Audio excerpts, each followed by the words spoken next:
ఓం నమో వెంకటేశాయ. అందరికీ నమస్కారం. హిందూ టెంపుల్స్ గైడ్కి స్వాగతం. నేను మీ రుక్మిణి. మీరందరూ ఎప్పటి నుంచో ఎదురు చూస్తున్న 7 శనివారాల వ్రతం పూర్తి పూజా విధానం ఈ వీడియోలో మీ ముందుకు తీసుకుని వచ్చాము. ఈ ఒక్క వీడియో మీరు సేవ్ చేసుకొని ఉంచుకోవాల్సిందే. ఎందుకంటే ఈ వీడియోలో సంకల్పం దగ్గర నుంచి పూర్తి పూజ, స్వామివారి యొక్క పంచామృత అభిషేకము, స్వామివారి యొక్క షోడశోపచార పూజ, అథాంగ పూజ, అష్టోత్తర శతనామ పూజ, వ్రత కథ, వ్రతం కథ తరువాత ఇచ్చేటటువంటి హారతి పాటతో కలిపి పూర్తి పూజా విధానం అంతా ఈ వీడియోలో మీకు అందించాము. ఈ వీడియోని మీరు తప్పకుండా ఉపయోగించుకుంటారని భావిస్తున్నాము. ఈ ఒక్క వీడియో పెట్టుకొని మీరు 7 శనివారాలు కూడా వ్రతం చేసుకోవచ్చు. కేవలం మారేదల్లా సంకల్పంలో సంవత్సరము, తిథి, ఋతువు మారుతాయి అంతేనండి. వారం కూడా మారదు, ఎందుకంటే మనం శనివారమే చేస్తాం కాబట్టి స్థిర వాసర అనేది స్థిరంగానే ఉంటుంది. ఆ 3 మాత్రమే మారుతాయి. ఈ ఒక్క విషయం గుర్తుపెట్టుకోండి. వెంకటేశ్వర స్వామి యొక్క కృపా కటాక్షాలు మనందరి మీద ఉండాలని కోరుకుంటూ 7 శనివారాల వ్రతం చేసుకునేటువంటి వాళ్ళ యొక్క మనోభీష్టాలన్నీ కూడా 7 వారాల్లో తీరిపోవాలని మనస్ఫూర్తిగా స్వామివారిని కోరుకుంటూ పూజ ప్రారంభిద్దాము. పూజ ప్రారంభించేటటువంటి వాళ్ళు పాటించాల్సిన నియమాల వీడియో డిస్క్రిప్షన్లో ఉంది. మీరు ఆ వీడియో మొదట చూసి ఆ తర్వాత వ్రతం చేసుకోండి. పూజా సామాన్లు మొత్తం సిద్ధం చేసుకున్నారో లేదో ఒకసారి చూసుకోండి. 7 శనివారాల వ్రతంకి ముందుగా మనం సిద్ధం చేసుకోవాల్సినవి పిండి ప్రమిద అంతా చరివిడితో చక్కగా దీపపు కుందుని తయారు చేసుకున్నారు కదా, దాంట్లో ఆవు నేతిని అలాగే 7 వత్తులని కూడా వడ్డించి సిద్ధంగా పెట్టుకోండి. దీపారాధన చేయటం కోసం దీపారాధన కుందులో వత్తులు వేయండి. చమురుని అంటే ఆవు నేతిని కానీ నువ్వుల నూనెని కానీ వడ్డించండి. కొబ్బరి నూనెతో కూడా దీపారాధన చేయొచ్చండి. కాబట్టి ఏదైనా మీరు ఉపయోగించుకోండి. పూజకు కావలసినటువంటి పువ్వులు, పసుపు, కుంకుమ, అక్షతలు, గంధము, కర్పూరము, అగరబత్తులు, పంచామృతాభిషేకం కోసం పంచామృతాలు, అలా అన్ని సిద్ధం చేసుకొని పెట్టుకోండి. స్వామివారికి ఖచ్చితంగా ప్రతివారము కూడా 7 లడ్డూలు నివేదన చేయాలి. 7 లడ్డూలు, 7 చిమ్మిరి ఉండలు సిద్ధం చేసి పెట్టుకున్నారో లేదో ఒక్కసారి చూసుకోండి. మనం పూజ ప్రారంభిద్దాం. ప్రారంభించే ముందు ఆడవాళ్ళంతా కూడా శుభ్రంగా స్నానం చేసి సాంప్రదాయ వస్త్రాలు ధరించి ముఖాన, నొసట్లో అలాగే పాపిట్లోను కుంకుమ బొట్టు ధరించండి. మెడలో మంగళసూత్రము, నల్లపూసలు, చేతికి మట్టి గాజులు, కాళ్ళకి మెట్టెలు, పట్టీలు, కాళ్ళకి పసుపు రాసుకొని ఆసనం వేసుకొని పూజకి సిద్ధంగా కూర్చోండి. వీటిలో ఏ ఒక్కటి చేయకపోయినా వెంటనే చేసి పూజకి సిద్ధం కండి. మగవాళ్ళు శుభ్రంగా తలస్నానం చేసిన తర్వాత సాంప్రదాయ దుస్తులు ధరించి మీరు కూడా ముఖాన కుంకుమ బొట్టుని పెట్టుకొని పూజకి సిద్ధంగా కూర్చోండి. పూజకు కూర్చునేటటువంటి వాళ్ళకి ఒక చాప లాంటి ఆచ్ఛాదన పరిచి వాళ్ళని కూడా పూజకు కూర్చోమని చెప్పండి. కలశ పాత్ర కోసం ప్రత్యేకమైన పాత్ర, ఆచమనం చేయడం కోసం ప్రత్యేకమైనటువంటి పాత్ర 2 వేరువేరుగా సిద్ధం చేసి పెట్టుకోండి. చేతి పక్కన తుడుచుకోవడానికి ఒక చిన్న వస్త్రాన్ని చేతి తుడుచుకునే గుడ్డను ఒకటి రెడీ చేసి పెట్టుకోండి. మనం పూజ ప్రారంభిద్దాం. ముందుగా అందరూ దీపారాధన చేయండి.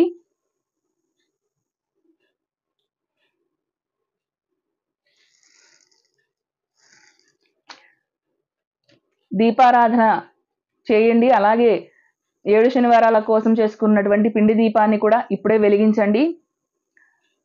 దీపారాధన చేశారా? ఒక వత్తిని తీసుకొని ఏకహారతిలో పెట్టి ఆ వత్తిని ముందుగా అగ్గిపుల్లతో వెలిగించి ఆ ఏకహారతిలోని వత్తితో మిగతా వత్తులని, జ్యోతులని వెలిగించండి. నేరుగా అగ్గిపుల్లతో వెలిగించకూడదు. ఈ విషయం తెలుసుకోండి. దీపారాధన చేసిన తర్వాత దీపపు కుందికి 3 వైపులా కూడా కుంకుమ బొట్టుని అలంకారం చేయండి. ఒక పువ్వుని దీపారాధనకి సమర్పించండి. కాసిన అక్షతలు విడిచిపెట్టండి. మరి కాస్త నూనెని వడ్డించండి.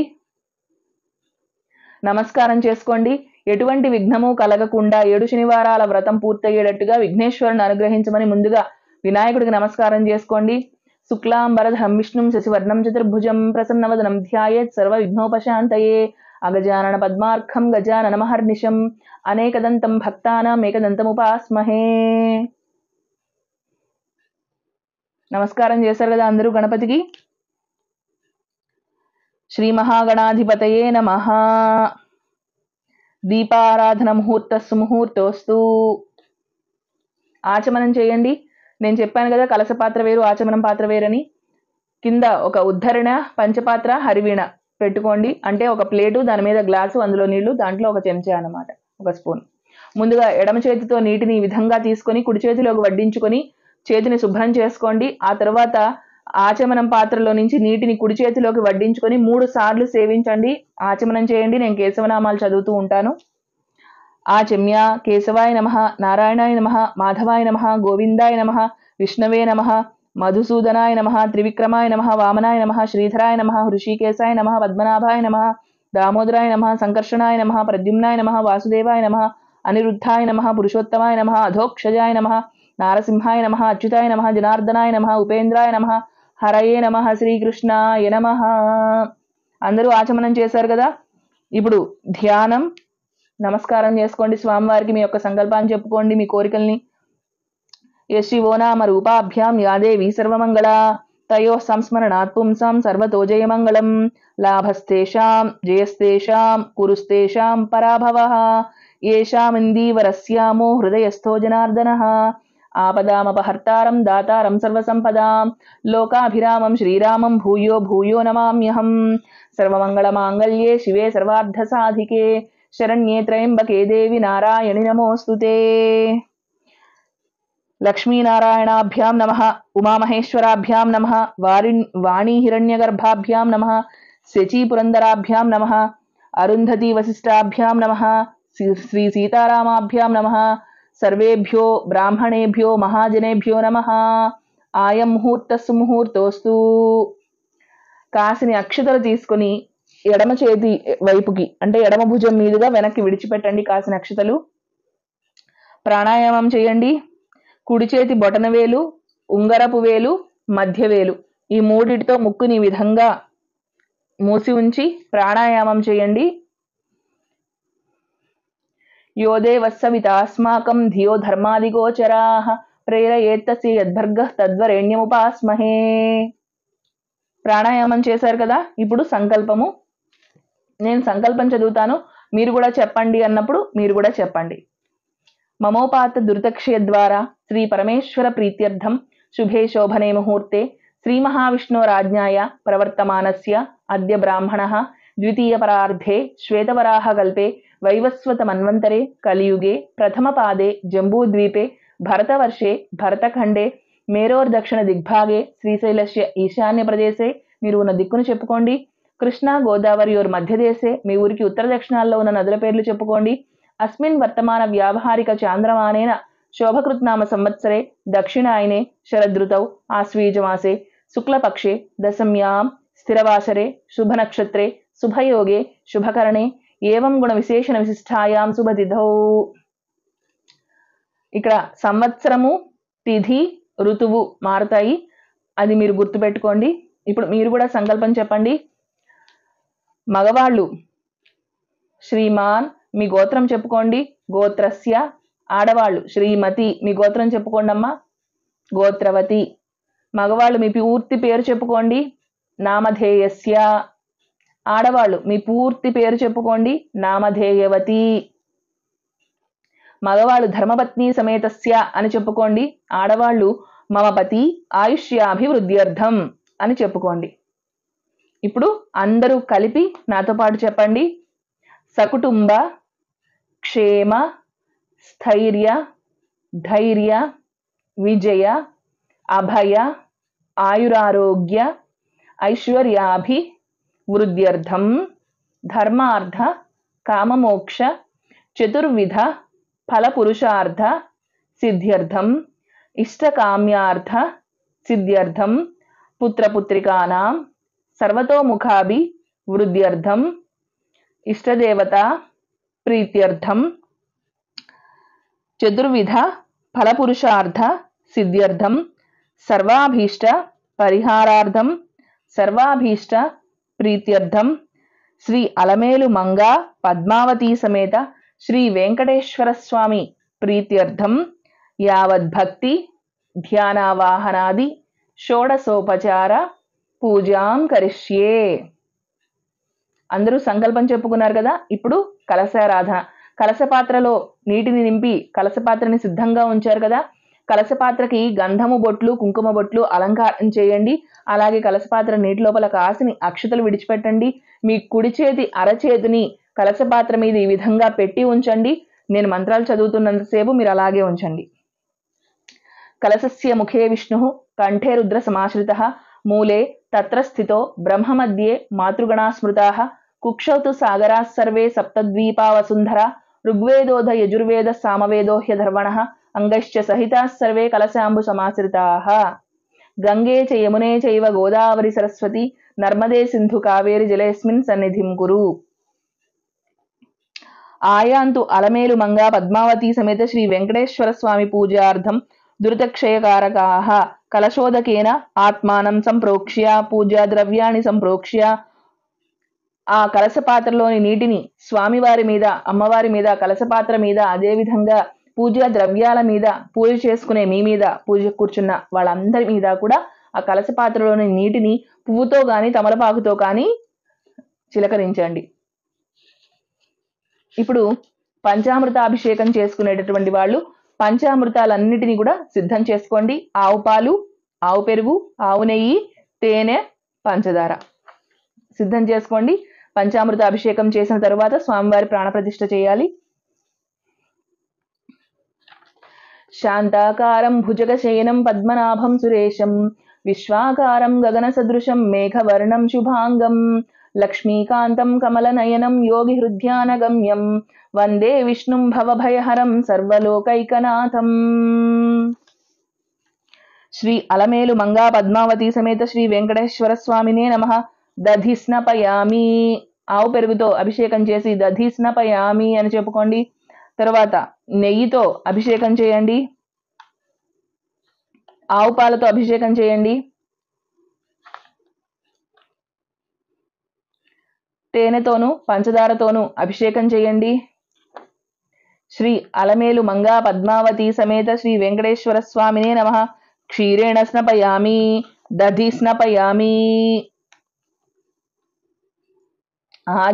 ఆజ్యేన స్నపయామి, మధునా స్నపయామి, శర్కరా స్నపయామి.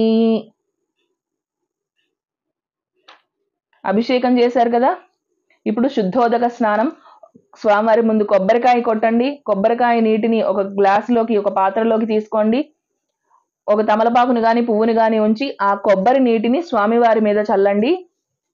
శ్రీ అలమేలు మంగా పద్మావతి సమేత శ్రీ వెంకటేశ్వర స్వామినే నమః. శుద్ధోదక స్నానం సమర్పయామి.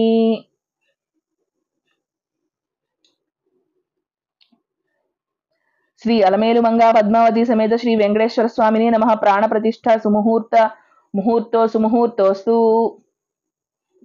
ధ్యానం చేసుకోండి. అందరూ నమస్కారం చేయండి. వెంకటేశ్వర స్వామికి ధ్యానం చేసుకోండి. శ్రీ వెంకటాచలాధీశం శ్రీయాధ్యాసిత వక్షసం శ్రుతచేతన మందారం శ్రీనివాసమహాం భజే. ఆవాహనం. కాసిన అక్షతలు తీసుకొని స్వామివారి ముందు విడిచిపెట్టండి. శ్రీ అలమేలు మంగా పద్మావతి సమేత శ్రీ వెంకటేశ్వర స్వామినే నమః. ఆవాహయామి, పూజయామి, ఆసనం సమర్పయామి. కాసిన అక్షతలు స్వామివారి ముందు విడిచిపెట్టండి. ధ్యాయామి, ఆవాహయామి, నవరత్న ఖచ్చిత సింహాసనం సమర్పయామి. పాద్యం. కలశ పాత్రలో నీటిని స్వామివారి ముందు కాస్త చిలకరించండి. శ్రీ అలమేలు మంగా పద్మావతి సమేత శ్రీ వెంకటేశ్వర స్వామినే నమః. పాద్యం సమర్పయామి. శ్రీ అలమేలు మంగా పద్మావతి సమేత శ్రీ వెంకటేశ్వర స్వామినే నమః. అర్ఘ్యం సమర్పయామి. కలశ పాత్రలో నీటిని పువ్వుతో కానీ తమలపాకుతో కానీ తీసుకొని స్వామివారి ముందు విడిచిపెట్టండి. స్వామివారి ముందు విడిచిపెట్టమంటే నెత్తి మీద పోయకూడదండి, కాళ్ళ దగ్గర, పాదాల దగ్గర విడిచిపెట్టాలి. స్వామివారి ప్రతిమ దగ్గర గుర్తుపెట్టుకోండి. తర్వాత ఆచమనీయం. శ్రీ అలమేలు మంగా పద్మావతి సమేత వెంకటేశ్వర స్వామినే నమః. ఆచమనీయం సమర్పయామి. కలశపాత్రలో నీటిని కాసిని స్వామివారి ముందు విడిచిపెట్టండి. స్నానం. ఇందాక మనము శుద్ధోదక స్నానం కోసం కొబ్బరి నీళ్లు తీసాం కదా, కాసిని ఆ కొబ్బరి నీటిని స్వామివారి ముందు విడిచిపెట్టండి. అలాగే కలశ పాత్రలోని నీటిని కూడా స్వామివారి ముందు విడిచిపెట్టండి. వస్త్రయుగ్మం సమర్పయామి. కాసిన అక్షతలు స్వామివారి ముందు విడిచిపెట్టండి. మీరు వస్త్రయుగ్మం చేసినట్టయితే పత్తితో గనక గంధం బొట్టు, కుంకుమ బొట్టు అలంకారం చేసి ఆ పత్తి వస్త్రాన్ని స్వామివారి ముందు అలంకారం చేసి విడిచిపెట్టండి. యజ్ఞోపవీతం. పత్తి వస్త్రాన్ని సమర్పించండి, లేదంటే కాసిన అక్షతలు స్వామివారి ముందు విడిచిపెట్టండి. గంధం సమర్పయామి. గంధం ఒక పళ్ళెంలో వడ్డించి కాస్త నీటిని, ఒక చుక్క నీటిని వడ్డించి వేలుతో ఈ విధంగా రంగరించి పువ్వుతో ఆ యొక్క గంధాన్ని స్వామివారికి చిలకరించండి. శ్రీ అలమేలు మంగా పద్మావతి సమేత శ్రీ వెంకటేశ్వర స్వామినే నమః. గంధాన్ సమర్పయామి. అక్షతాన్ సమర్పయామి. కాసిన అక్షతలు స్వామివారి మీద విడిచిపెట్టండి. పుష్పం సమర్పయామి. కాసిన పువ్వులు తీసుకొని స్వామివారి ముందు విడిచిపెట్టండి. అథాంగ పూజ. నేను అథాంగ పూజ మంత్రాలు చదువుతూ ఉంటాను. మీరు అక్షతలతోనూ పువ్వులతోనూ స్వామివారిని పూజిస్తూ ఉండండి. శ్రీ వెంకటేశ్వరాయ నమః పాదౌ పూజయామి. శ్రీ తిరుమలవాసాయ నమః గుల్ఫౌ పూజయామి. మంగాపతయే నమః జంఘే పూజయామి. జగన్నాథాయ నమః జానుని పూజయామి. విష్ణురస్రవయే నమః ఊరుం పూజయామి. కుక్షిస్థాఖిల భువనాయ నమః ఉదరం పూజయామి. లక్ష్మీవస్తస్థలాయ నమః వక్షస్థలం పూజయామి. శంఖచక్రగధా సారంగపాణయే నమః బాహూన్ పూజయామి. కంబుకంఠాయ నమః కంఠం పూజయామి. పూర్ణచంద్ర నిభాననాయ నమః వక్త్రం పూజయామి. సూర్యచంద్రాగ్నిలోచనాయ నమః నేత్రౌ పూజయామి. సహస్రశిరసే నమః శిరః పూజయామి. శ్రీ వెంకటేశ్వర స్వామినే నమః సర్వాణ్యంగాని పూజయామి. అథాంగ పూజ చేసుకున్నాం కదా, ఇప్పుడు అష్టోత్తర పూజ చేసుకుందాము. వెంకటేశ్వర స్వామి వారి యొక్క అష్టోత్తరము, అలాగే లక్ష్మీ అష్టోత్తరము, పద్మావతీదేవి యొక్క అష్టోత్తరము, ఈ 3 అష్టోత్తరాలు నేను చదువుతూ ఉంటాను. మీరు చక్కగా అక్షతలతోనూ పువ్వులతోనూ స్వామివారిని అమ్మవార్లని పూజిస్తూ ఉండండి. శ్రీ వెంకటేశ్వర అష్టోత్తర శతనామావళి. నేను అష్టోత్తరం చదువుతూ ఉంటాను. మీరు పువ్వులతోనూ అక్షతలతోనూ స్వామివారికి పూజ చేస్తూ ఉండండి. వెంకటేశాయ నమః, శ్రీనివాసాయ నమః, లక్ష్మీపతయే నమః, అనామయాయ నమః, అమృతాంశాయ నమః, జగద్వంద్యాయ నమః, గోవిందాయ నమః, శాశ్వతాయ నమః, ప్రభవే నమః, శేషాద్రినిలయాయ నమః, దేవాయ నమః, కేశవాయ నమః, మధుసూదనాయ నమః, అమృతాయ నమః, మాధవాయ నమః, కృష్ణాయ నమః, శ్రీహరయే నమః, జ్ఞానపంజరాయ నమః, శ్రీవత్సవక్షసే నమః, సర్వేశాయ నమః, గోపాలాయ నమః, పురుషోత్తమాయ నమః, గోపీశ్వరాయ నమః, పరంజ్యోతిషే నమః, వైకుంఠపతయే నమః, అవ్యయాయ నమః, సుధాతనవే నమః, యాదవేంద్రాయ నమః, నిత్యయౌవనరూపవతే నమః, చతుర్వేదాత్మకాయ నమః, విష్ణవే నమః, అచ్యుతాయ నమః, పద్మినీప్రియాయ నమః, ధరావతయే నమః, సురవతయే నమః, నిర్మలాయ నమః, దేవపూజితాయ నమః, చతుర్భుజాయ నమః, త్రిధామ్నే నమః, త్రిగుణాశ్రయాయ నమః, నిర్వికల్పాయ నమః, నిష్కళంకాయ నమః, నిరంతరకాయ నమః, నిరంజనాయ నమః, నిరాభాసాయ నమః, నిర్గుణాయ నమః, గదాధరాయ నమః, శారంగపాణయే నమః, నందకినే నమః, శంఖధారకాయ నమః, అనేకమూర్తయే నమః, అవ్యక్తాయ నమః, కటిహస్తాయ నమః, వరప్రదాయ నమః, అనేకాత్మనే నమః, దీనబంధవే నమః, ఆర్తలోకభయప్రదాయ నమః, ఆకాశరాజవరదాయ నమః, యోగిహృత్పద్మమందిరాయ నమః, దామోదరాయ నమః, జగత్పాలాయ నమః, పాపఘ్నాయ నమః, భక్తవత్సలాయ నమః, త్రివిక్రమాయ నమః, శింశుమారాయ నమః, జటామకుటశోభితాయ నమః, నీలమేఘశ్యామతనవే నమః, పరంజ్యోతిషే నమః, బిల్వపత్రార్చన ప్రియాయ నమః, జగద్వ్యాపినే నమః, జగత్కర్త్రే నమః, జగత్సాక్షిణే నమః, జగత్పతయే నమః, చింతితార్థప్రదాయకాయ నమః, జిష్ణవే నమః, దాశార్హాయ నమః, దశరూపవతే నమః, నిత్యతృప్తాయ నమః, నిరుపద్రవాయ నమః, హయగ్రీవాయ నమః, జనార్దనాయ నమః, కన్యాశ్రవణతారేజ్యాయ నమః, పీతాంబరధరాయ నమః, అనఘాయ నమః, వనమాలినే నమః, పద్మనాభాయ నమః, మృగయాస్త మానసాయ నమః, అశ్వారూఢాయ నమః, ఖడ్గధారిణే నమః, ధనార్జన సముత్సుకాయ నమః, ఘనసారన్మధ్యాయ నమః, కస్తూరి తిలకోజ్వలాయ నమః, శంఖమధ్యోన్మన్మథ కింకిణ్యాధ్య కరండకాయ నమః, సచ్చిదానందరూపాయ నమః, జగన్మంగళదాయకాయ నమః, యజ్ఞరూపాయ నమః, యజ్ఞభోక్త్రే నమః, చిన్మయాయ నమః, పరమేశ్వరాయ నమః, పరమార్థప్రదాయ నమః, శాంతాయ నమః, శ్రీపతే నమః, దోర్దండ విక్రమాయ నమః, పరబ్రహ్మణే నమః, శ్రీవిభవే నమః, జగదీశ్వరాయ నమః, శ్రీ శేషశైలాయ నమః, శ్రీ తిరుమల తిరుపతి వెంకటేశాయ నమః. వెంకటేశ్వర అష్టోత్తర శతనామావళితో అందరూ చక్కగా పూజ చేసుకున్నారు కదా. ఇప్పుడు నేను లక్ష్మీ అష్టోత్తర శతనామావళి చదువుతూ ఉంటాను. లక్ష్మీదేవికి పువ్వులతోనూ అక్షతలతోనూ పూజ చేస్తూ ఉండండి.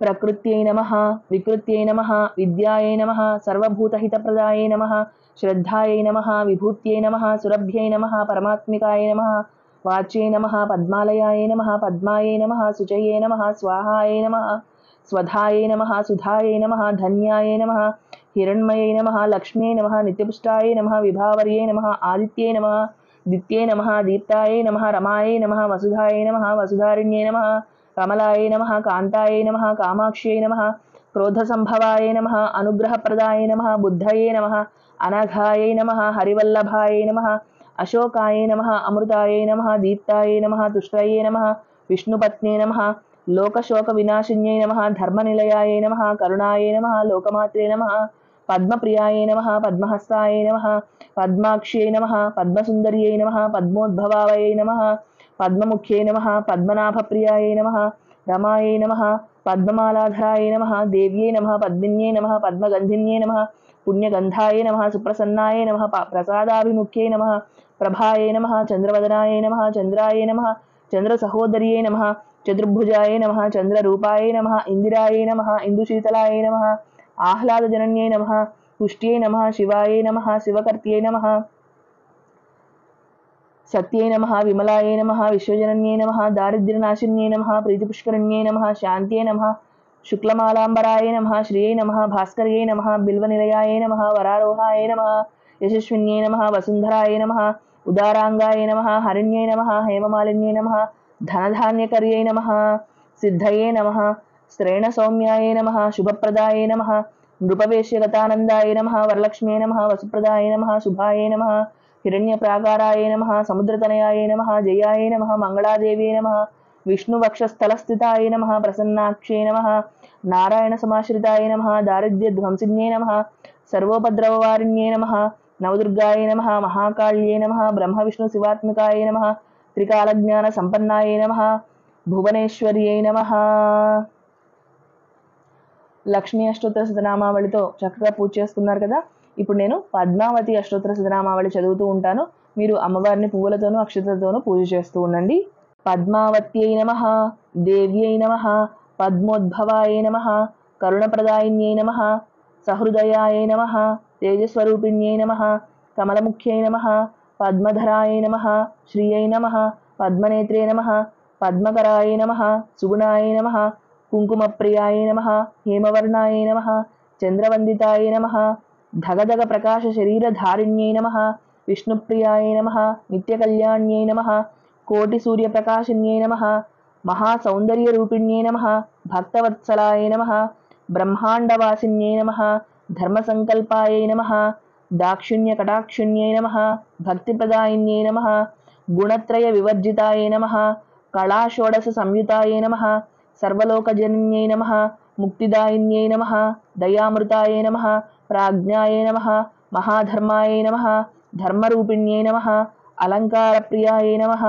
సర్వదారిద్ర్యధ్వంసిన్యై నమః, శ్రీవెంకటేశ వక్షస్థలస్థితాయై నమః, లోకశోక వినాశిన్యై నమః, వైష్ణవ్యై నమః, తిరుచానూరుపురవాసిన్యై నమః, వేదవేద్య విశారదాయై నమః, విష్ణుపాద సేవితాయై నమః, జగన్మోహిన్యై నమః, శక్తిస్వరూపిణ్యై నమః, ప్రసన్నోదయాయై నమః, సర్వలోక వినాశిన్యై నమః, సర్వలోక నివాసిన్యై నమః, భూజయాయై నమః, ఐశ్వర్యప్రదాయిన్యై నమః, శాంతాయై నమః, మందారకామిన్యై నమః, కమలాకరాయై నమః, వేదాంతజ్ఞానస్వరూపిణ్యై నమః, సర్వసంపత్తిరూపిణ్యై నమః, కోటి సూర్య సమప్రభాయై నమః, పూజఫలదాయిన్యై నమః, కమలాసనాది సర్వదేవస్థితాయై నమః, వైకుంఠవాసిన్యై నమః, అభయదాయిన్యై నమః, నృత్యగీతప్రియాయై నమః, క్షీరసాగరోద్భవాయై నమః, ఆకాశరాజపుత్రికాయై నమః, సువర్ణహస్తధారిణ్యై నమః, కామరూపిణ్యై నమః,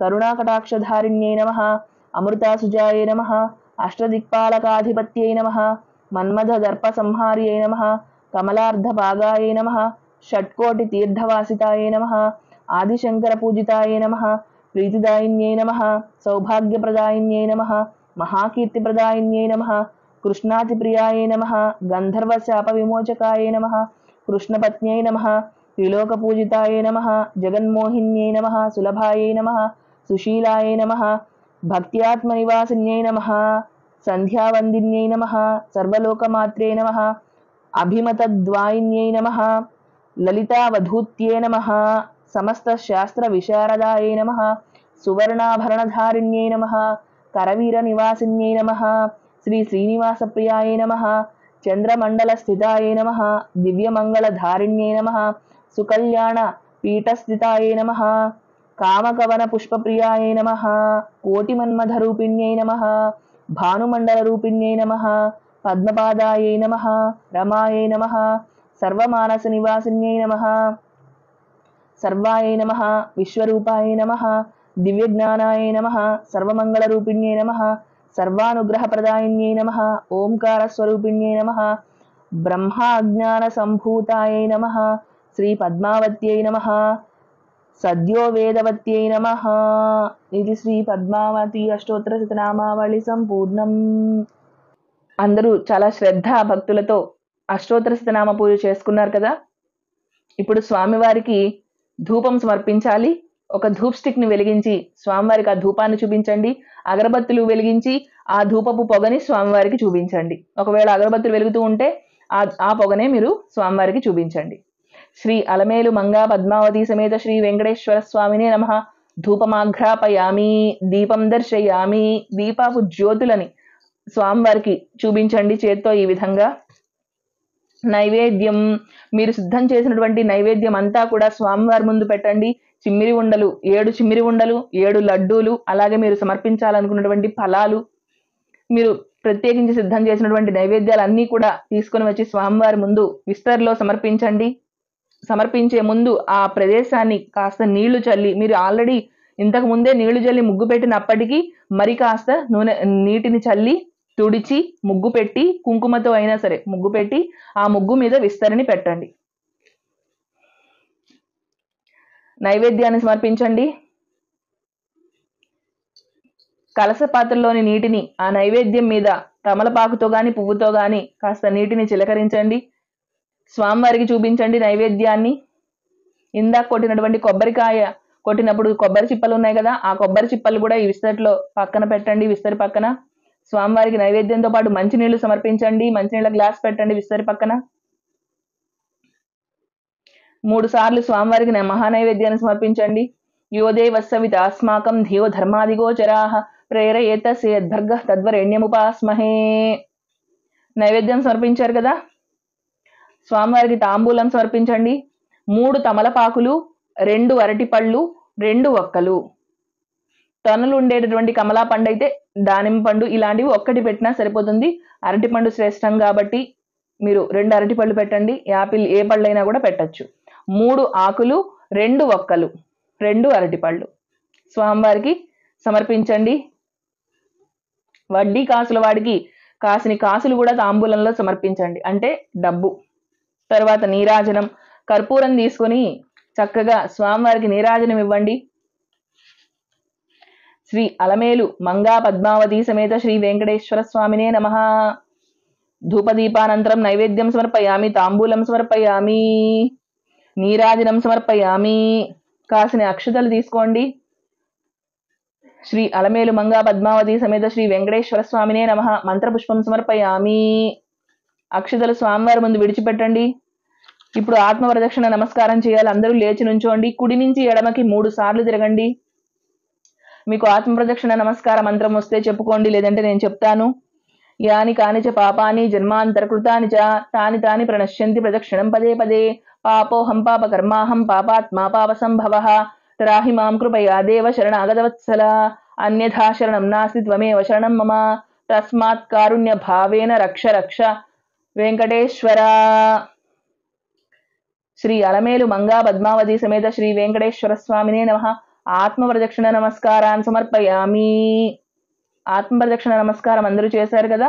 కూర్చోండి. ఇప్పుడు సావధానంగా ప్రశాంతంగా కూర్చోండి. స్వామివారికి నమస్కారం చేయండి.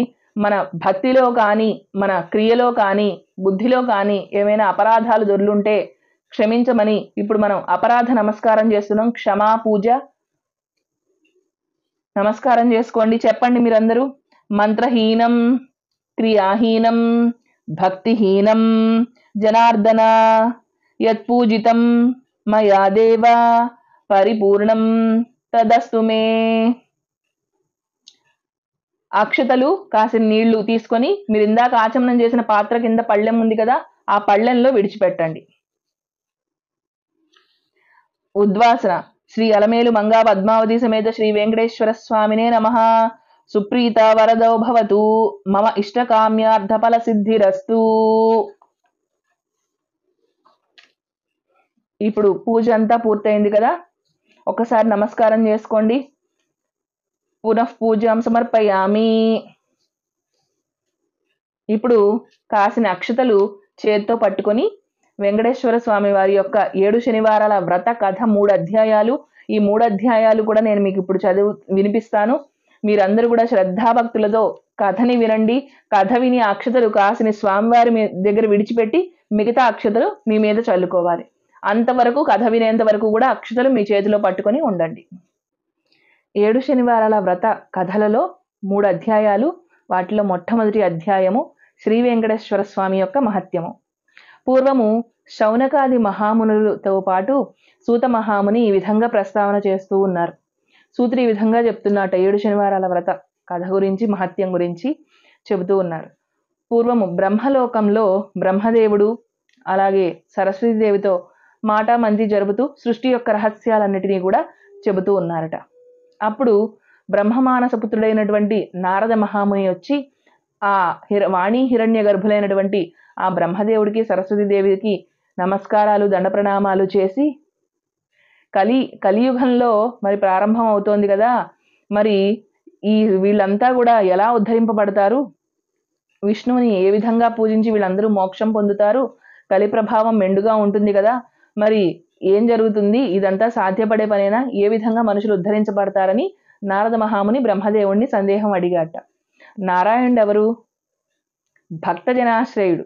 అంటే భక్తుల కోసం ఆయన అవతారాలు ఎత్తుతూనే ఉంటాడు. ఆయన ఆ భక్తుల్ని విడిచిపెట్టి ఆయన వైకుంఠంలో ఎందుకు ఉంటాడు? చూస్తూనే ఉండు, ఖచ్చితంగా ఏదో రూపంలో వెళ్ళి భూలోకంలో మానవ రూపంలో తిరుగుతూ ఉంటాడు, అందులో అనుమానం ఏమీ లేదని బ్రహ్మదేవుడు సెలవిస్తాడట నారదుడికి. అవునా, సరే చూద్దాం అనుకుంటారు, అక్కడి నుంచి వెళ్ళిపోతారు. ఆ ప్రస్తావన అందరితో అయిపోయింది.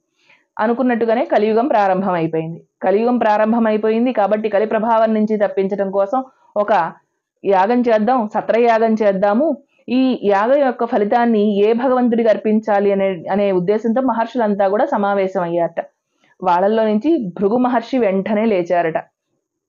ఈ యాగ ఫలితాన్ని అందుకునే అర్హుడు ఎవడో, దేవతలలో ఎవరైతే అర్హులో వాళ్ళని ఎవరో నేను వెళ్ళి నిశ్చయించి నిర్ణయించి వస్తాను అని చెప్పి, అందుకోసం అని చెప్పి ఆయన బయలుదేరతారు. ముందుగా బ్రహ్మలోకం వెళతారు. బ్రహ్మలోకం వెళ్ళినప్పుడు బ్రహ్మదేవుడు సరస్వతీదేవి ఇద్దరు కూడా పట్టించుకోరన్నమాట. వాళ్ళిద్దరూ మాట్లాడుకుంటూ ఉంటారు. ఈయన వెళ్ళి ఆసనంలో కూర్చుని ఉంటారు. భృగు మహర్షి, వచ్చిన అతిథికి మర్యాద చేయలేదు, నీ చేతిలో అధికారం ఉందనేగా, నువ్వు బ్రహ్మవనేగా, నీకు ఇంత అహంకారం కాబట్టి నీకు అసలు భూలోకంలో పూజలనేవే జరగకుండుగాక అని శపించి వచ్చేస్తారు భృగు మహర్షి అక్కడి నుంచి. తర్వాత కైలాసానికి వెళతారు. కైలాసానికి వెళ్ళేసరికి శివుడు పార్వతి ఇద్దరు కూడా ఆనంద తాండవం చేస్తూ ఉంటారు. ఒకవేళ నీ దగ్గరికి అతిథి వచ్చినప్పుడు అతిథిని గౌరవించకుండా, పలకరించకుండా, కనీసం మాటైనా మాట్లాడకుండా మీ విలాసాల్లో మీరుంటారా? కాబట్టి ఇకపై నీకు లింగ పూజలే జరుగుతాయి, నిజ రూపంలో పూజలు జరగవు అని చెప్పి శివుడికి శాపం ఇచ్చి కైలాసం నుంచి బయలుదేరి విష్ణులోకమైనటువంటి వైకుంఠానికి వెళతారు భృగు మహర్షి. మరి వైకుంఠంలో ఎవరుంటారు? విష్ణుమూర్తి. ఆయన ఏం చేస్తారు? హాయిగా పడుకుని ఉంటారు. లక్ష్మీదేవి ఉంది కదా పాదసేవ చేయడానికి, ఆవిడ చక్కగా నిరంతరం పతిని సేవిస్తూ ఉంటుందన్నమాట. ఆవిడ పాదసేవ చేసుకుంటూ ఉంది. వాళ్ళిద్దరూ ఏదో మాట్లాడుతూ ఉన్నారు. భృగు మహర్షి రావడం విష్ణువుకి తెలుసు, అయినప్పటికీ తెలియనట్టుగా ఆయన ఉన్నారు. విష్ణుమాయ ఉండేసరికి భృగు మహర్షికి పట్టరాని కోపం వచ్చేసింది. నీ దగ్గరికి ఇంత గొప్ప మహర్షిని నేను వచ్చినా కూడా నువ్వు నన్ను పలకరించవా అంటే, భృగు మహర్షి సామాన్యమైనటువంటి మహర్షి కాదు. మహర్షులలో భృగు మహర్షికి ప్రత్యేక స్థానం. ఆయన మహాతపస్సంపన్నుడు. ఆయన తపస్సుతో తన కుడికాలి అరికాలులో కూడా ఒక కన్నుని సంపాదించుకున్నారనమాట. అంత గొప్ప తపస్సంపన్నుడు, అంత ధీరుడు ఆయన, ధీశాలి. అటువంటి మహాముని వచ్చినా కూడా వీళ్ళెవ్వరూ పట్టించుకోవట్లేదు. బ్రహ్మలోకంలో అవమానం జరిగింది, కైలాసంలో అవమానం జరిగింది, చివరికి వైకుంఠానికి వస్తే ఇక్కడ కూడా అవమానం జరిగింది. ఈ ఇంటికి వచ్చినటువంటి అతిథి అభ్యాగతుల్ని ఆదరించడం తెలియదా, అతిథికి మర్యాద గౌరవం ఇవ్వడం తెలియదా ఆ మాత్రం అని చెప్పేసి ఆయన కోపం వచ్చి తన కాలితో విష్ణుమూర్తి వక్షస్థలం మీద ఒక్క తన్ను తన్నారు. లోకాలన్నీ కూడా కంపించిపోయాయి, చిమ్మ చీకట్లు అలముకున్నాయి. లక్ష్మీదేవికి పట్టరాని కోపం వచ్చింది. ఎందుకు? విష్ణుమూర్తి యొక్క వక్షస్థలం లక్ష్మీదేవి స్థానం, అక్కడ తన్నారు భృగు మహర్షి. అయినా సరే కించిత్ కోపం కూడా విష్ణుమూర్తికి రాలేదు. చాలా ప్రసన్న వదనంతో, మహర్షి నన్ను మన్నించండి, మీరు రాక నేను చూసుకోలేదు, నాదే తప్పు, నన్ను దయచేసి క్షమించండి అంటూ ఆ భృగు మహర్షి యొక్క పాదాలు పట్టుకొని నమస్కారం చేస్తూ ఆయన కుడికాల్లో ఉన్నటువంటి ఆ ఏదైతే కన్ను ఉందో ఆ కన్నుని చిదిమేశారు. అంతటితో భృగు మహర్షికి తన అహంకారం తప్పిపోయింది, అహంకారం తొలగిపోయింది. శ్రీమన్నారాయణుడు సాక్షాత్తు ఇంత మహాదేవుణ్ణి, ఇంత గొప్ప విష్ణుమూర్తిని నేను కాళ్ళతో తన్నానే, ఎంత ఘోరం చేశానని చెప్పి ఆయన రియలైజ్ అవుతారనమాట. చాలా తప్పు చేశానని చెప్పి తెలుసుకుంటారు. అంటే దీని వెనక ఉన్న ఆంతర్యం ఏంటంటే, శివుడు పట్టించుకోలేదు శాపం వచ్చింది, బ్రహ్మదేవుడు పట్టించుకోలేదు శాపం వచ్చిందంటే, ఇవంతా కూడా వాళ్ళు మనకి ఒక ఒక సమాచారాన్ని ఇస్తున్నారన్నమాట. అదేంటి అంటే, మనకి అధికారం చేతిలో ఉన్నప్పుడు ఎవ్వరు గుర్తురారు మనకి. నాదే ఇదంతా, నేనేది చెప్తే అది అనేటువంటి అహంకారం ఉంటుంది కదా, ఎవ్వరు గుర్తుండరట. అలా మనం సుఖాల్లో ఉన్నప్పుడు పెద్దవాళ్ళు మనకి గుర్తుండరట. అంటే ఇవన్నీ మనుషుల్లో సహజంగా ఉండేటువంటి లక్షణాలు, కానీ అలా ఉండకూడదు. అహంకారం ఎప్పటికైనా సరే అది దుష్కర్మ ఫలితాలనే ఇస్తుంది, కాబట్టి అహంకారాన్ని విడిచిపెట్టాలి, అలా ఉండకూడదని చెప్పడం ఇందులోని ఆంతర్యం. అందుకని వాళ్ళు ఇటువంటి కథల్ని మనకి చెప్తూ ఉన్నారనమాట, అలా ప్రవర్తించినట్టు. సరే అయిపోయింది, విష్ణుమూర్తి అక్కడి నుంచి వెళ్ళిపోయారు. అలాగే విష్ణుమూర్తి మీద లక్ష్మీదేవికి చాలా కోపం వచ్చింది. నేనుండేటటువంటి నివాసం మీద భృగు మహర్షి తంతే ఆయన కాళ్ళు పట్టుకొని ఆయన్ని క్షమించమని అడిగారు. మీకు అసలు ఇంత కూడా కోపం రాలేదు, నేనుండనని చెప్పి ఆవిడ అలిగి భూలోకానికి వచ్చేసింది లక్ష్మీదేవి. లక్ష్మీదేవి కోసం విష్ణుమూర్తి తిరగని చోట్లేదు, ఆయన గాలిస్తూ ఉన్నారనమాట.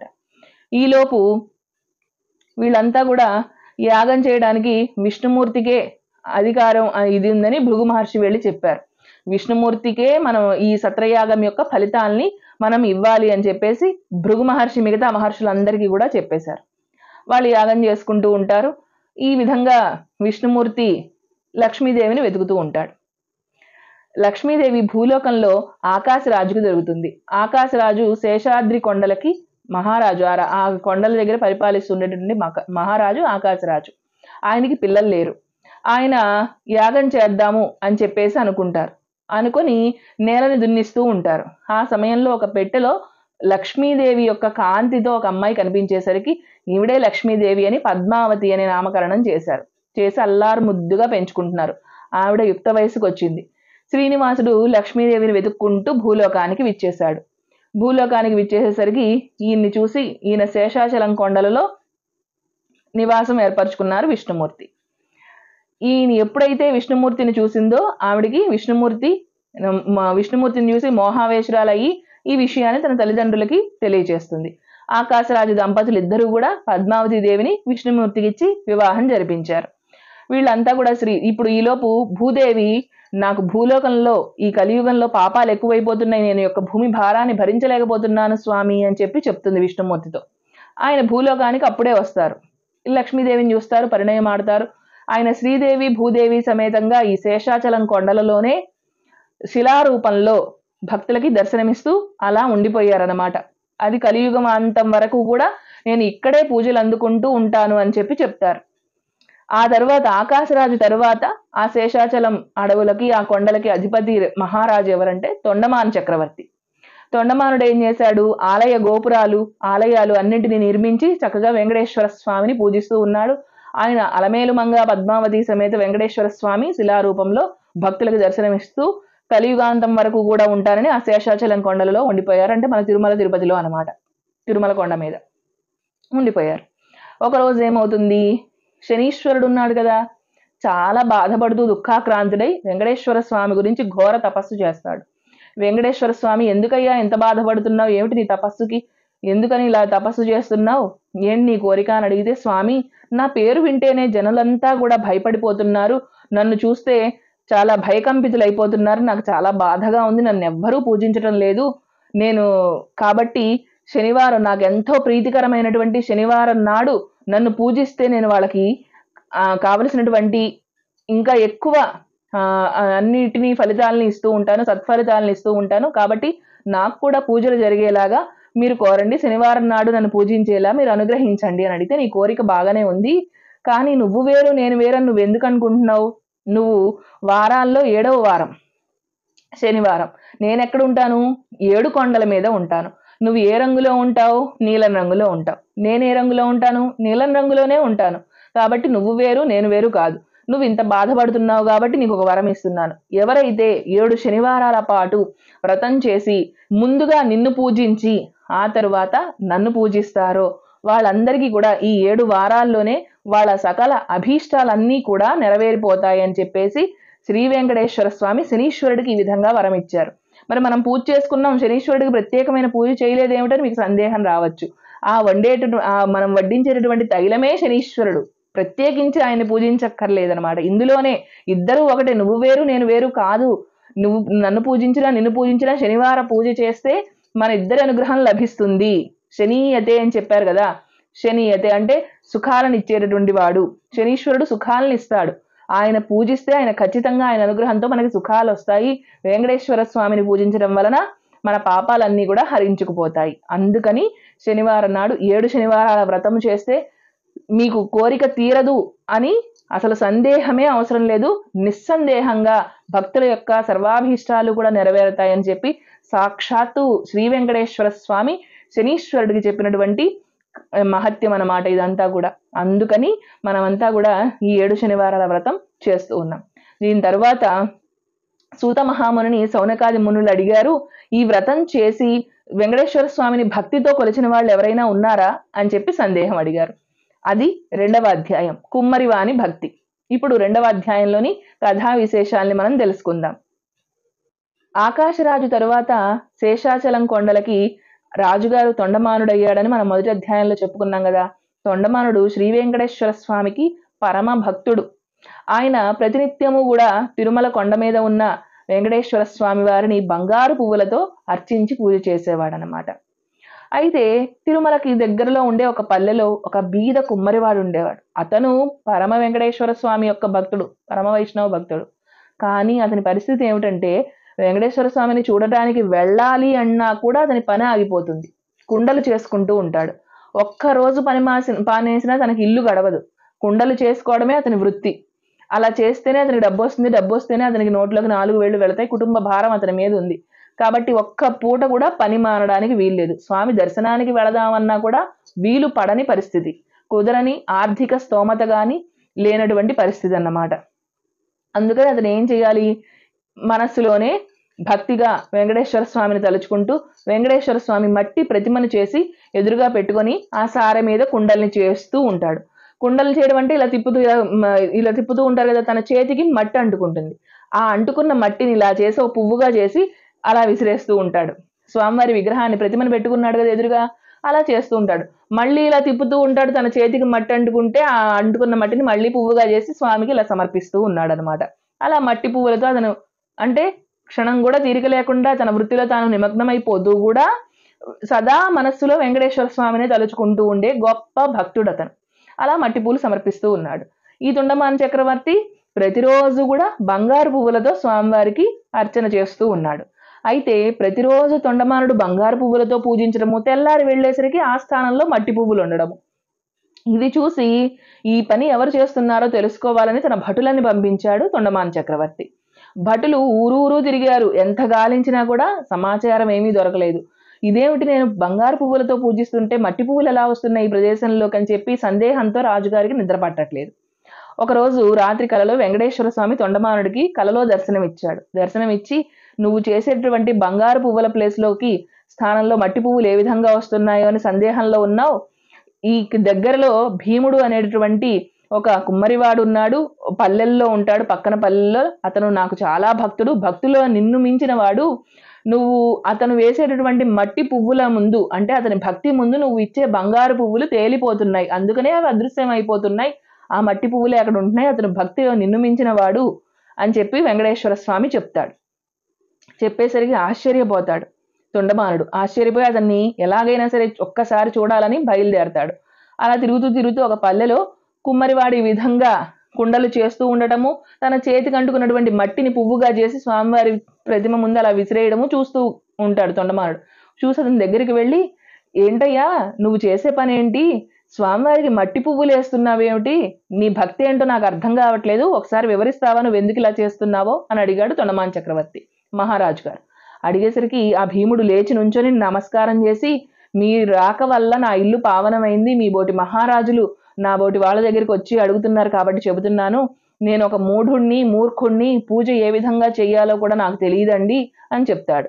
అదేమిటయ్యా, నీకు పెట్టడానికి పువ్వులే దొరకట్లేదా, 4 పువ్వులు మట్టి పువ్వులతో ఎందుకు చేస్తున్నావంటే, ఏం చెప్పను మహారాజా, ఈ వృత్తి చేయకపోతే నాక ఇల్లు గడవదు, స్వామిని చూడడానికి ఒక్క పూట వద్దామన్నా వీలు పడే పరిస్థితి నాది కాదు, అలాగే ఎలా పూజ చేయాలో కూడా నాకు తెలియనటువంటి అజ్ఞానిని, కాబట్టి నాకు చేతనైంది కుండలు చేయటం, ఆ మట్టి వస్తుంటే దాంతోనే పువ్వు చేసి స్వామివారికి సమర్పిస్తూ నేను ఆయన మనసులో తలుచుకుంటూ ఉన్నాను, అంతే నా భక్తి, ఇంతకంటే నేను ఏమీ చేయలేను కదండి, సామాన్యుణ్ణి, అతి సామాన్యుణ్ణి అని చెప్పాట. ఆ మాట విని తొండమానుడికి చాలా ఆశ్చర్యం కలిగింది, చాలా సంతోషం కూడా కలిగింది. అందుకని అతనికి కొంచెం ధనాన్ని ఇచ్చి సంతోషంగా బ్రతుకు అని చెప్పేసి మహారాజు గారు ఆ భీముడికి కాస్త సిరి సంపదలన్నీ ఇచ్చేసి వెళ్ళిపోయారు. కొంతకాలం తర్వాత భీముడు మరణించాడు.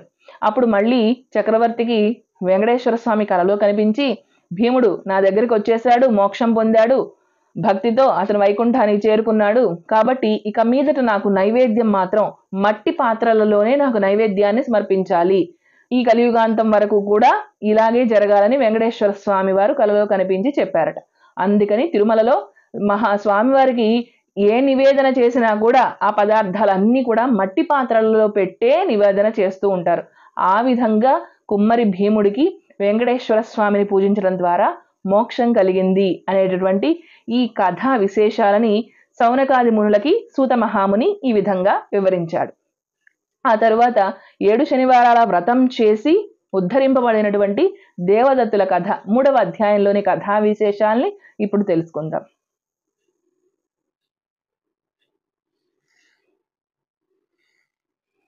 దేవదత్త దంపతుల కథ. పూర్వము దేవదత్తుడు అనే ఒక సద్బ్రాహ్మణుడు, సదాచార సంపన్నుడు, తత్వనిష్టాపరుడు, మహానుష్ఠాన సంపన్నుడు అయినటువంటి బ్రాహ్మణోత్తముడైనటువంటి దేవదత్తుడు అనేటువంటి బ్రాహ్మణుడు ఉండేవాడు. ఆయన భార్య మాలినీదేవి, ఇద్దరు కూడా ఎంతో అన్యోన్య దాంపత్యంతో గృహస్థాశ్రమ ధర్మాన్ని చక్కగా నిర్వర్తిస్తూ ఉండేటటువంటి వాళ్ళు, పరస్పర అన్యోన్యతతో మెలిగేటటువంటి వారు వాళ్ళిద్దరూ కూడా. ఒక రోజు ఏమవుతుందంటే, వాళ్ళ ఇంటికి కాశీయాత్ర చేసినటువంటి ఒక బ్రాహ్మణోత్తముడు వాళ్ళ ఇంటికి అతిథిగా రావడం జరుగుతుంది. వాళ్ళిద్దరూ కూడా అతిథిలో వెంకటేశ్వర స్వామినే చూస్తారు. వాళ్ళ ఇంటి ఇలవేల్పు ఆరాధ్య దైవం వెంకటేశ్వర స్వామి. ఇంటికి వచ్చిన అతిథిలో కూడా వెంకటేశ్వర స్వామిగానే భావించి ఆ అతిథికి మర్యాదలు చేసి ఆయనకి అన్నప్రసాదాలన్నీ సమర్పించి ఆ రోజు విశ్రాంతి తీసుకోమని ఆయనకి సావధానంగా విడిదిని ఏర్పాటు చేస్తారు. వీళ్ళిద్దరి ఆతిథ్యానికి చాలా సంతుష్టులైనటువంటి ఆ కాశీయాత్ర చేసి వచ్చినటువంటి ఆ బ్రాహ్మణోత్తముడు వీళ్ళిద్దరి జాతకాలు ఒక్కసారి చెప్పమని చూస్తారు. వాళ్ళ యొక్క తారాబలాలు అవన్నీ కూడా చూస్తూ ఉంటారు. చూసేసరికి ఇతనికి అపమృత్యు దోషం ఉంది అని చెప్పేసి తెలుస్తుంది. అమ్మా, నీ భర్తకి అపమృత్యు దోషం ఉంది, ఆయన అల్పాయుష్కుడు, త్వరలోనే ఆయన గండం రాబోతోంది, కాబట్టి మీరు 7 శనివార వ్రతాన్ని ఆచరించండి, 7 శనివారాల వ్రతాన్ని చేయండి. ఈ వ్రతం చేయడం ద్వారా నీ భర్తకి సంపూర్ణ ఆయుష్ అనేది వచ్చేస్తుంది, కాబట్టి తప్పకుండా నువ్వే నీ భర్తని ఒప్పించి మీరిద్దరూ కూడా ఈ వ్రతాన్ని చేసి సంతోషంగా ఉండండి అని దీవించి ఆయన వెళ్ళిపోతారు. వెళ్తూ వ్రతం ఏ విధంగా చేసుకోవాలో కూడా చెప్తారు. అప్పుడు వీళ్ళు తన భర్త అయినటువంటి మాలినీదేవి దేవదత్తుడికి తారాబలము, గోచారము ఇవన్నీ కూడా చూసి అనుకూలమైనటువంటి ఒక శనివారాన్ని, ఒక మంచి తిథితో కూడినటువంటి శనివారాన్ని ఎంపిక చేసుకొని 7 శనివారాల వ్రతాన్ని ప్రారంభిస్తారు. చక్కగా ఉదయం అంతా కూడా ఉపవాసం ఉండి సాయంకాలం వెంకటేశ్వర స్వామికి పూజ చేసుకొని స్వామివారికి నైవేద్యాలు సమర్పించి లడ్డూలు 7, చిమిరి ఉండలు 7 సమర్పించి ఒక బ్రాహ్మణోత్తముడికి, బ్రాహ్మణ దంపతులకి భోజనం పెట్టి ఆ తరువాత వారు కూడా భోజనం చేసి భూశయనం చేసి బ్రహ్మచర్యాన్ని పాటిస్తూ ఈ విధమైన వ్రత నియమాలన్నింటినీ కూడా పాటిస్తూ చక్కగా 7 శనివారాలు కూడా వ్రతం చేసుకున్నారు. మొదటిగా శనీశ్వరుడి ఆరాధన చేయాలి, తర్వాత వెంకటేశ్వర స్వామిని ఆరాధన చేయాలని చెప్పినటువంటి మాటల్ని వాళ్ళు యథావిధిగా పాటించారు. 7 శనివారాల వ్రతం పూర్తయిన తరువాత తిరుమల వెళ్ళి స్వామివారిని దర్శించుకొని వచ్చారు వాళ్ళిద్దరు కూడా. ఆ రోజు కలలో స్వామివారు మాలినీదేవికి స్వప్నంలో సాక్షాత్కారం ఇస్తారు. అమ్మా మాలినీదేవి, నీ భర్త ఈ జన్మలో అల్పాయుష్కుడు, అయితే మీరు ఆచరించినటువంటి సప్త శనివార వ్రతానికి నేను సంతుష్టున్నయ్యాను కాబట్టి నీ భర్తకి తరువాత జన్మలో ఉండేటటువంటి ఆయుష్ని ఈ జన్మలోకి తీసుకుని వచ్చి అతనికి సంపూర్ణ ఆయుష్ని ఇచ్చాను కాబట్టి మీరిద్దరూ చాలా సంతోషంగా ఈ గృహస్థాశ్రమ ధర్మాన్ని మీ యొక్క జీవితాన్ని సార్థకం చేసుకోండి, చివరికి నా విష్ణు సాయుధ్యం పొందుతారని చెప్పేటటువంటి ఒక వరాన్ని విష్ణుమూర్తి ఆవిడకి ఇచ్చారు. ఆవిడ నిద్రలో నుంచి లేచి తన భర్తకి ఈ విషయాన్ని చెప్తుంది. వాళ్ళిద్దరూ కూడా ఎంతో సంతోషిస్తారు, తిరుమల స్వామివారి దర్శనం చేసుకుంటారు. ఆ విధంగా దేవదత్త దంపతులు ఇద్దరూ కూడా స్వామివారికి ఆయన మహిమలని అందరికీ తెలియచేస్తూ సప్త శనివార వ్రతాన్ని ఆచరిస్తూ వెంకటేశ్వర స్వామిని భక్తి శ్రద్ధలతో కొలుస్తూ నిండు నూరేళ్లు బ్రతికి తర్వాత మోక్షాన్ని పొందుతారు. ఈ కథ అంతా కూడా సౌనకాది మహామునులకి సూత మహాముని తెలియచేస్తూ ఉన్నారనమాట. ఆ విధంగా తెలియజేసి ఆయన అంటున్నారు, కలియుగంలో నారాయణుడే ప్రత్యక్ష దైవం. కలియుగ వెంకటేశ్వర స్వామి కలియుగ ప్రత్యక్ష దైవం, ఆయనే నారాయణుడు. మనకి సుబ్రహ్మణ్యుడు, అలాగే షణ్ముఖుడు అని చెప్తూ ఉంటాం. సుబ్రహ్మణ్యుడు 6 ముఖాలతోను, స్కందుడు, కుమారస్వామి, తర్వాత కలియుగంలో వెంకటేశ్వర స్వామి. ఇవన్నీ కూడా విష్ణుమూర్తి యొక్క అవతారాలే. అలాగే కృతయుగంలో నరసింహావతారం, త్రేతాయుగంలో రామావతారం, ద్వాపర యుగంలో కృష్ణావతారం, కలియుగంలో వెంకటేశ్వర స్వామి అవతారం. ఇవన్నీ కూడా వెంకటేశ్వర స్వామి అవతారాలే. ఈ అంశాలన్నీ కూడా మార్కండేయ పురాణంలో చెప్పబడి ఉన్నాయన్నమాట. ఇదంతా కూడా తెలుసుకున్నాక వాళ్ళు చెప్తున్నారు, ఎప్పుడైనా సరే వెంకటేశ్వర స్వామిని కలియుగంలో ఎవరైతే పూజిస్తారో వాళ్ళకి ఈతి బాధలు అనేవి ఉండవు. వాళ్ళ సర్వాభీష్టాలు కూడా నెరవేరిపోతాయి. ఆయుష్, ఆరోగ్యము, సర్వైశ్వర్య సంపదలు అన్నీ కూడా కలుగుతాయి. విష్ణుమూర్తి అనుగ్రహం ఉంటే చాలు. శనివారం నాడు ఎవరైతే ఈ సప్త శనివార వ్రతాలు అనేవి చేస్తూ ఉంటారో అటువంటి వాళ్ళ సందేహించకుండా అన్ని కోరికలు కూడా తీరిపోతాయి. ఎలా అంటే అనన్యాశ్చింతయంతో మాం ఏ జనాః పర్యుపాసతే తేషాం నిత్యాభిక్తానాం యోగక్షేమం వహామ్యహం అని చెప్పేసి భగవద్గీతలో కృష్ణ పరమాత్మ చెప్పారు. అదే విధంగా కుమ్మరివాడైనటువంటి భీముడు తన భక్తిని ఏ విధంగా నిరూపించుకున్నాడు? స్వామివారికి చూడాల్సింది ఏమిటంటే భక్తి, శ్రద్ధ, అవి మాత్రమే స్వామికి కావాలి, అంతేకాని ఆడంబరాలు కాదు. ఆడంబరంగా బంగారు పువ్వులతో పూజించినటువంటి తొండమాన్ చక్రవర్తిని అనుగ్రహించాడా, లేదంటే మట్టి పువ్వులతో పూజించిన మోక్షాన్ని భీముడు అనే కుమ్మరివాడికి ఇచ్చాడా స్వామివారు? అతని భక్తికి మెచ్చి అతను చనిపోయిన తర్వాత, మోక్షం పొందిన తర్వాత కూడా మట్టి కుండల్లోనే నైవేద్యం చేయమని అడిగారు. అంటే ఆయన భక్తికి ఎంత పరవశుడైపోతాడో తెలుసు కదా. కాబట్టి ఆడంబరం ముఖ్యం కాదు, భక్తి ముఖ్యం. కాబట్టి అందరూ కూడా శ్రద్ధతోనూ భక్తితోనూ స్వామి మన ఎదురుగా ఉన్నారన్న భావనతో, ఆయన ముందు కూర్చొని మనం ఆయనకు పూజ చేస్తున్నామన్న భావనతో చేస్తే మీ యొక్క సంకల్పాలు అన్నీ కూడా సంకల్పాలు అన్నీ కూడా తప్పకుండా సిద్ధిస్తాయి. ఇందులో ఎటువంటి అనుమానము పెట్టుకోవాల్సిన అవసరం లేదని మార్కండేయ పురాణం ద్వారా గ్రహించవచ్చు. అలాగే వెంకటేశ్వర స్వామి యొక్క మహత్యము 7 శనివారాల వ్రతంలో మనం గ్రహించవచ్చు. కాబట్టి అందరూ కూడా యథాశక్తిగా స్వామివారిని పూజించండి. మీ యొక్క సంకల్పాలన్నింటినీ కూడా నెరవేర్చుకోండి. అందరి మీద ఆ ఏడుకొండల స్వామి వారి యొక్క అపూర్వమైన కరుణా కటాక్షాలు ఉండాలని మనస్ఫూర్తిగా కోరుకుంటున్నాం. కథ విన్నాం కదా. ఇప్పుడు మీ చేతిలో ఉన్నటువంటి అక్షతలు స్వామివారి ముందు విడిచిపెట్టి కాసిన అక్షతలు మీ శిరస్సున ధరించండి. ఇప్పుడు మనకి పూజ, వ్రతకథ అన్నీ కూడా పూర్తయ్యాయి. ఎవరైనా సరే ఉదయం కానీ సాయంత్రం కానీ విష్ణు సహస్రనామ పారాయణ చేసుకోవడం ఉత్తమము. ఆ తర్వాత శ్రీ వెంకటేశ్వర స్వామి యొక్క గద్యము చదువుకోండి, గోవిందనామాలు చదువుకోండి, ఉదయాన్నే సుప్రభాతం చదువుకోండి, అలాగే శ్రీ వెంకటేశ్వర స్వామి యొక్క స్తోత్రం వస్తే చదువుకోండి. అలాగే వజ్ర కవచం చదువుకోవడం చాలా చాలా విశేషము.